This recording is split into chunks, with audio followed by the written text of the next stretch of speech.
Hi, I'm Eric Stunens, the Alumni Program Coordinator for Extension's Leadership and Civic Engagement programs.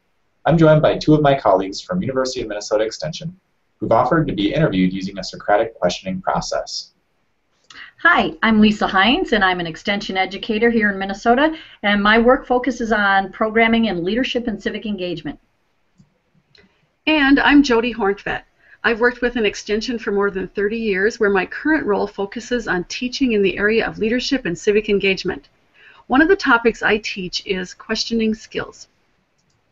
The topic we've selected for this interview is why are questioning skills an important skill for leadership? I'm going to work my way through the 9 categories of questions for a Socratic dialogue, which when used systematically can help expand thinking on a topic. The first category of questions is for clarification. Jody, can you give me an example of how questioning skills are an important leadership skill? Well, I believe that questioning skills are very important. Leaders interact with others in a variety of different ways. They might find themselves working with others in a group setting or facilitating a conversation on a community issue where knowing how to use thought-provoking questions can lead to really creative problem solving. So given your response about clarification questions, let me ask a Category 2 question to probe for purpose. What is your purpose in teaching questioning skills to participants in leadership programs? Asking good questions comes naturally for some people, and it's difficult for others. That's why teaching some basic frameworks, such as Socratic questioning, can help leaders be more effective when working with others on community projects. Thanks, Jody. Now I'm going to ask Lisa to respond to this Category 3 question as we probe for assumptions. Lisa, as you think about questioning skills, what is an assumption you make?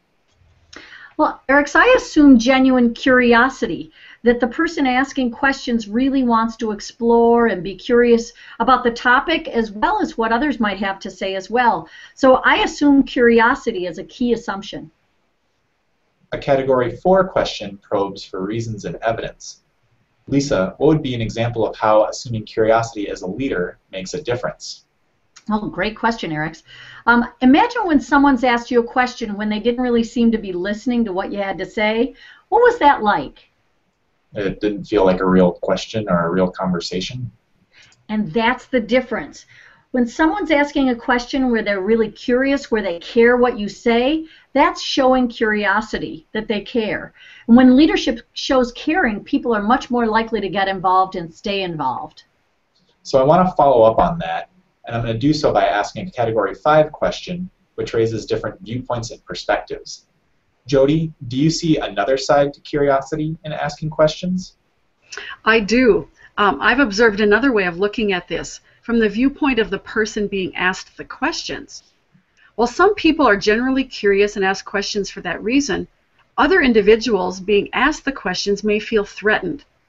Their previous experience with being asked questions can lead them to think that they need to maybe give the right answer, or maybe that the person asking the question doesn't agree with their viewpoint and is challenging them. So that would be an example of looking at different viewpoints and perspectives. I see. So based on what Jody just shared, Lisa, I'd like to probe for implications of teaching questioning skills, which is a Category 6 question. If the individual asking the question is genuinely curious, and the individual being asked the question feels threatened, what effect would that have on the conversation? Well, that might be an awkward question, Eric, at least at the start, since each person has a different understanding of what the conversation's about. So it could also be a very short conversation as well. On the other hand, if the two people can come to a shared understanding, perhaps because they exchange some questions and start to understand where they're coming from and appreciate each other's perspective, then the conversation might grow into something really interesting. Okay, so that gives me an idea of how probing for implications can lead to better understanding between people. And as we move to Category 7 questions, which are questions about the question, let's go back to the original question, which was, why are questioning skills an important skill for leadership? I'd like to ask you, Jody, a question to expand our thinking about that. Given the insights you and Lisa have shared, what are the key concepts embedded in this original question that help us think about it more deeply? Well, Eric, one of the key concepts is that in addition to having the basic skill to ask questions, it's important for leaders to know three things: when, why, and how to ask appropriate questions.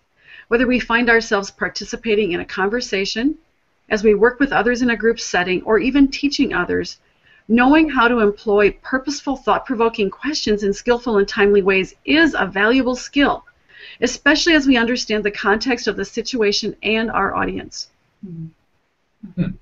Okay, well, it's clear to me that asking questions about the question can really open up a lot of new perspectives. Now, I'd like to probe that concept further, which is a Category 8 question. In what ways is knowing when, why, and how to ask appropriate questions a valuable skill? I guess I'd say that asking questions is a facilitative technique. Questions invite participation. They get people thinking about issues from a different perspective. Questions are also essential for getting feedback. And techniques such as Socratic questioning, as we're using in this interview, can really expand thinking.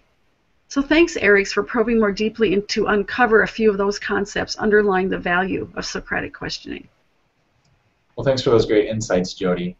I would like to move us to the 9th and final level of the Socratic questioning method by asking a couple of questions that probe for interpretation on this topic, which will help us draw some conclusions. So Lisa, I once read a statement that went like this: thinking is not driven by answers, but by questions. In what ways might this be a good way to summarize the conversation we've just had? Well, I think what people say about Socratic questioning comes to mind here, which is that it's been described as the heart of critical thinking. It's because it helps people expand their thinking beyond simply gathering information to actually going deeper, to reflect on it, to access it, to judge assumptions about their own and others' ideas and actions. As I think about it, when we're told to do something, our brains react differently than when we're asked or invited with a question. And so questions move us to begin digging into something and its meaning and greater understanding. And so I think about that, and that's those questions that are driving us to think, just like that quote says. So yeah, that's a great quote. So I'm curious, Jody, what you would add to these conclusions that were just shared by Elisa. Well, I agree that questions help people expand their thinking. In fact, I use questions a lot in both my personal life and in my work. I've been told that I answer questions with questions. And why? I guess I often respond with questions instead of answers because I want people to engage with the topic. I want them to feel free to think their own thoughts about it and to begin to understand why they think the way they do. So yes, I do agree with the statement, thinking is not driven by answers, but by the questions. Well, thanks for digging deeper into some possible interpretations. As we bring this interview to a close, are there any final insights about Socratic questioning that you have? Well, I can start. I think Socratic questioning really offers a kind of roadmap for systematically exploring a topic and getting to a clearer understanding. That when you use that series of 9 questions as we have in this conversation, it can help you as a leader or as a participant to explore options and solve problems in really thoughtful ways. And a final reminder I'd like to share is something more general about developing questioning skills. I think it's important for people to develop their skills, and here are some areas they might pay attention to. The first area I think would be that questioning skills can be developed by learning about different frameworks and methods for using questions. The second little tip or idea that I would share is that questioning skills can be developed by knowing how to use questions wisely, by understanding how and when to ask those questions. And the third little piece that I would share is that questioning skills can be developed by practicing.